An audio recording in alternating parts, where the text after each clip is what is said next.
Hello there. Good morning and welcome to this Dawn Busters Taste Challenge. Not on as early as I wanted to be. I wanted to come on about at least 10 minutes ago, but I got delayed. Okay, or I caused the delay. But anyway, we have from 1960 Scoresby, very rare. Yeah, so rare I could buy it at Walmart. Age 3 years. That's the minimum age. Okay, so it's got a crown and a shield showing sunlight look like on a flying saucer. I don't know what flying saucer has to do with Scotch. Uh, a maple leaf and a unicorn and a lion and a unicorn holding up the shield. I don't know if maybe they put that on there and the artist was like had a funny sense of humor or something, figured nobody would look at it.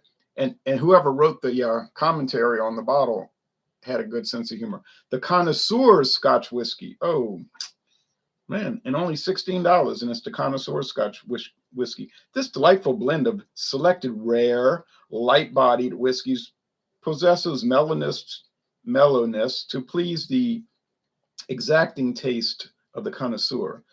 To the generations of Scotch whiskey fanciers, Scoresby is praised. I don't know who's praising it. Praised for its continuity. Sorry, I couldn't. It's kind of dark. Continuity of quality and is a product of the finest Scottish distilling art. 40% alcohol. This was a Diageo brand when I bought it, but Diageo sold it to Sazerac. And anyway, Diageo didn't even come up with this brand. This brand was a Seagram's brand, if I'm not mistaken. But then Seagram's went belly up, and Diageo got a hold of it. But they decided to flip it and sell it to Sazerac. Gold cap. It's a nice looking bottle, I guess. I got enough left for two more taste challenges, probably one or two.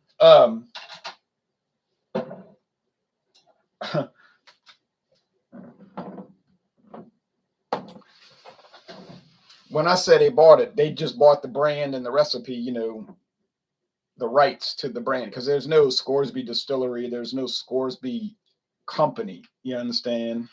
It's just a brand. I'm not saying that's bad. I'm not saying that as a negative. I'm just saying that's the truth. Scoresby always was just a brand of Scotch whiskey that some company came up with. It was never like, oh, Scoresby, founded by this man, John Scoresby, in 1820 in a grocery store. He started in a grocery store, and then he began to buy different whiskeys and make his own and so forth, and his sons took over. Nothing like that. As you can see, I need more. Johnnie Walker Double Black. That's the one we're bringing in to compete. Johnnie Walker Double Black, introduced in 2010. No age statement. We know it's extra age. It's more than 3 years, but it's not 12 years like the black label, because it says and it does tell us that on the website that it's a younger whiskey than a double black. Okay, and why did they come out with a younger version? I don't know. It was about the same price, so actually, I think the double black is more expensive. It's like $45, and the black is like $35. It's like $10 more. So I don't know, but there's got to be a reason for it. They're claiming it's bolder, more rugged or something. Now, the Scoresby, as you can see, is very pale. It's straw. The appearance is straw. So there's no color clearly no color added. It's aged in used barrels for 3 years, and that's why it's so pale. It's cool. I don't really like them adding the caramel color because it's sort of like a deception. Although it's legal, it's allowed. There's caramel color, and they're probably adding color into it. It's not dangerous. It's not going to hurt you like this woman on the internet was saying 7 years ago. 8 years ago. 8 years ago. Making this article about it's going to cause cancer, and she had real flimsy like source material. And so some companies got so intimidated by this foolishness that they stopped using caramel color, like a Newcastle brown ale they used to use caramel color to make it look dark.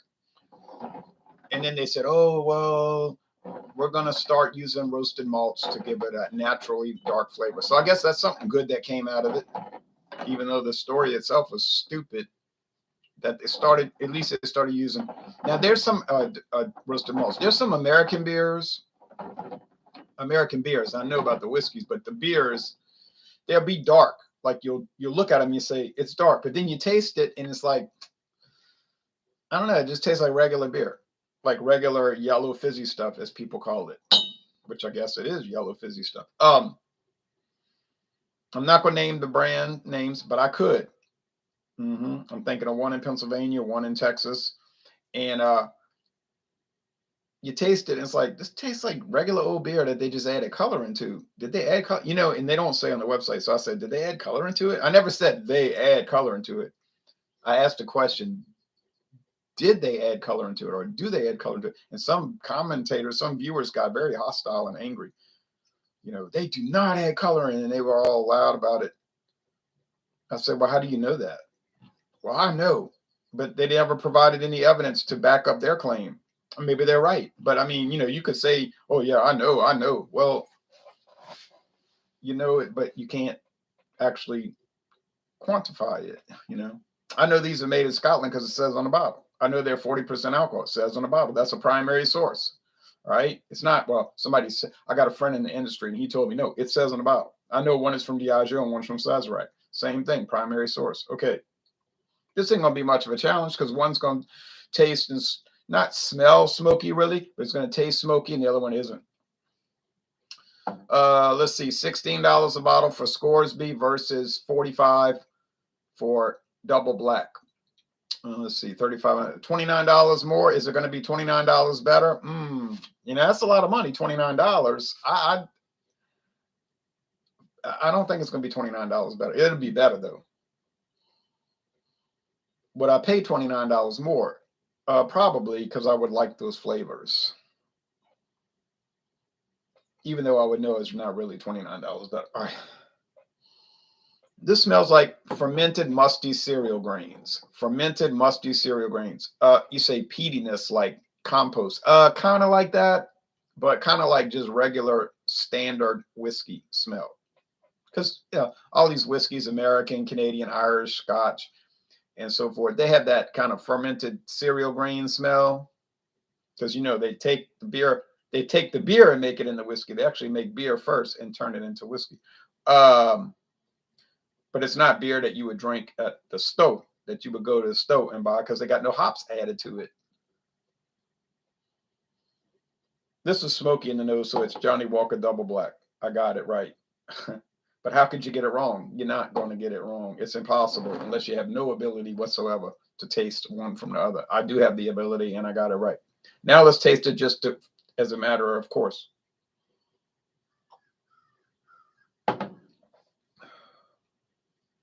You know, it's sweet. It tastes like Cheerios, really. Like, you know, Cheerios are kind of sweet. But when I was a child, I used to have to add honey to them. My mother didn't want us to put sugar. So to make it palatable, I would have the Cheerios, the oats, you know, the toasted oats cereal, and put the honey on it. Now, when my father was awake getting ready for work, my mama was still sleeping, he would let us put sugar. But that's what it tastes like. So you're getting the white bread dough that's coming from your single barley malt whiskeys.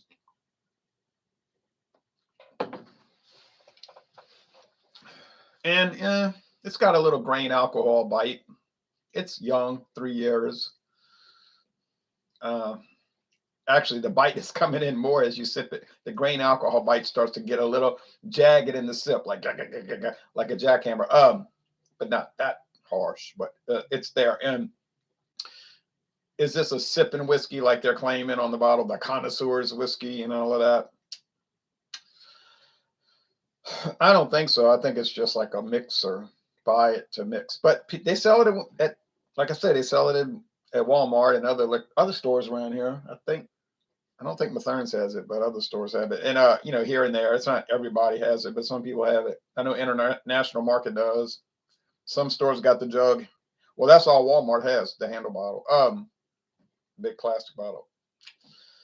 It's like run-of-the-mill standard blended Scotch whiskey. So like, why would you pay $30 for a handle or $31 for a handle? That's what it costs right here for the handle, $31. When you could get the Winn-Dixie brand Scotch for $17. Well, of course, I never had the Winn-Dixie Scotch. That's contract by Sazerac also. But it's probably the same type thing. 3-year age, basic.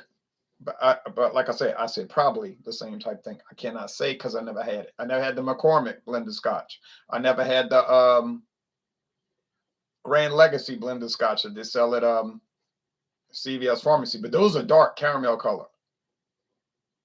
So you know they're adding color into those. At least this one is a little bit more pure, pure. But the flavor is probably the same. But I don't know that.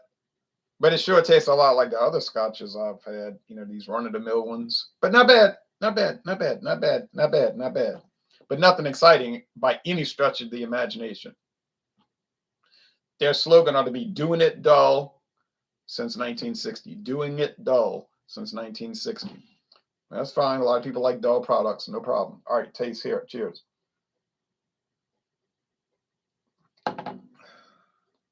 Smoky. Very smoky. I mean, I'm not gonna say like smoked meats. It does evoke that a little bit, like smoked pork, and those kind of thoughts, but or sensations. But really, it's just smoky, peaty grain. More bread though than the grain bite. Now, what grains are they using? Pretty sure it's just corn that's distilled into pure unaged corn spirits, grain ethanol, grain spirits. They age it for 3 years in oak barrels. Meanwhile, at some single malt distillery, they're aging the single malts in the copper pot stills, and they're aging them for whatever, however long. And it's probably a lot of Islay Scotch whiskey. Islay is known for its smoky qualities because this is very smoky. Is this the smokiest Scotch I have? No. Ardbeg 10 is the smokiest one I have at this time, although this is not far behind it. This is the second smokiest. It's not far behind, not far behind. Johnnie Walker Red Label will probably be the third smokiest that I've got.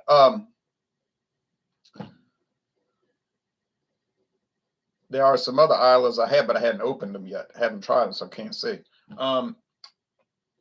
Yeah, so you say, well, it's kind of a gimmick. Like they did it for that reason, so you could get a Johnnie Walker Super Smoky. That's probably why they did it. That doesn't make it bad. If it's a gimmick, it's fine. You can get Johnnie Walker Red Label, which is your well-rounded, everyday sipper, or more like on the rocks or mixer. Fine, no problem. Most popular whiskey in the world. You can get Double Black, which is a 12-year version of that. I've never had it, but I know it's popular also. The two cousins, Johnny Red and Black. Then you can step up to get something more elaborate, which is the Double Black, and more expensive by $10, but that's fine too. If you don't care for the smoky things, and many Scotch whiskey drinkers do not like smoky whiskeys, that doesn't make them bad. It doesn't make them good. It just makes them a person that has a particular taste preference. Some people like the honey notes. They like a whiskey with a lot of honey and maybe bread dough or bread crust, but not the smoke. Well, fine. There's thousands of Scotch whiskeys that don't have any smoke character. So Johnnie Walker Gold Label would exemplify that in the or one of the exemplification in the blended Scotch world. So you could buy that one, but it's running about $55 a bottle. And then you could step up to the green label, which I've never had, so I can't remark on it. They got the platinum, the 18-year age. I've never had that. Can't remark on it. I've had the blue label, which I do have, and that's an interesting product, but it did not win over the black label, double black label. You say, wait a minute, a $275 blended whiskey from Johnnie Walker could not beat the $45 one. No, not in my opinion, it couldn't beat it. No. Could it be a personal preference issues coming in? There's some of that. There's some of that. You can't ever alleviated completely because people prefer different things, right? So you try to work around that. But I just thought the double black was nicer now. I'm sorry, but that's what I thought. James Lassane says morning. Good morning to you.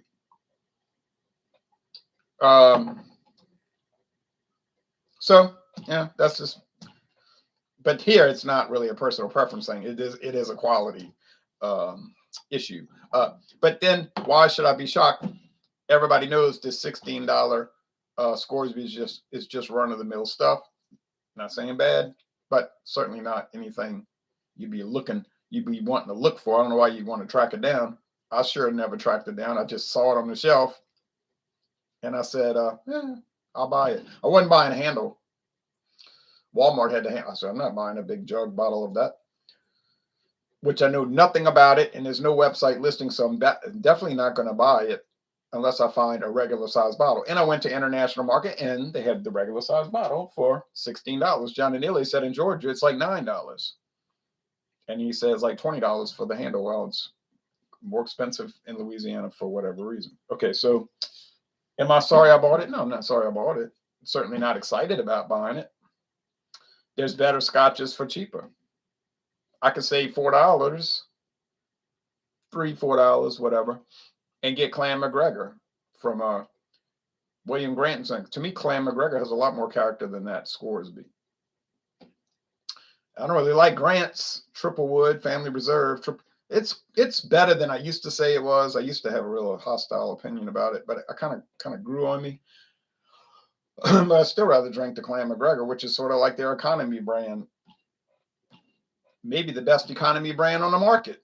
Clan McGregor, maybe the best economy brand on the market. I don't know about Sir Edward. No Total Wine has it for $9.99. At least they did earlier this week. I would like to try it. There's many Sir Edwards. There's the base model. And then they have these 12-year, 18-year age, 20-something year. Well, those are not going to be $9.99. Okay, they're going to be a lot more. It's like the Jura single malt, fabulous single malt whiskey Jura.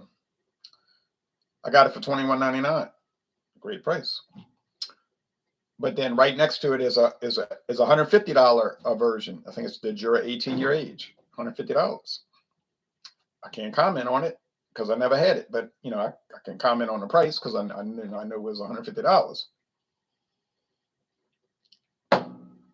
So anyway, cheers to Johnnie Walker Double Black. It's an easy victory. It's no kind of contest today. I knew it wasn't going to be. So what's coming up for tomorrow? Well, it's going to be a much bigger battle. Still, I don't think Chivas Mitsunara is going to win. It's Chivas Regal Mitsunara Oak. Finished in some of the whiskey in there, not all of it, but some of it is finished in Japanese Mitsunara Oak. Does it make it better? It does seem to make it better. You say that's another gimmick whiskey. I mean, they're all, half of them on the market is gimmick whiskeys, But it's fine. That doesn't, people think that implies that it's bad or illicit or something like that. You say, oh, Asian and ruby port, so it's not illicit and it's not. It's just a gimmick. It's nothing wrong with it. It's like beers they do, this got chocolate and coffee in it. Well, yeah, I mean, we all get that. It's fun anyway. I like gimmicks. They're fun. I didn't really like when Fonzie, but anyway. All right. So Chivas Mitsunara is going to run you about $54. Chivas Regal Mitsunara, and the Double Black's going to run you about $45. So you're looking about a $8 to $10 difference. Let's say $7 to $10 difference, depending on what store. $7 to $10 difference. And I think Johnnie Walker Double Black's still going to beat the Chivas Mitsunara, but we'll find out for this is Thursday. Friday's Taste Challenge when that comes. Now tomorrow, join us for Fandango Friday, liquor and or liqueurs, whichever liquor or liqueur people want to bring. I don't know which one I'm bringing because I haven't reached in there into the party bucket blind to find out. Thanks for watching.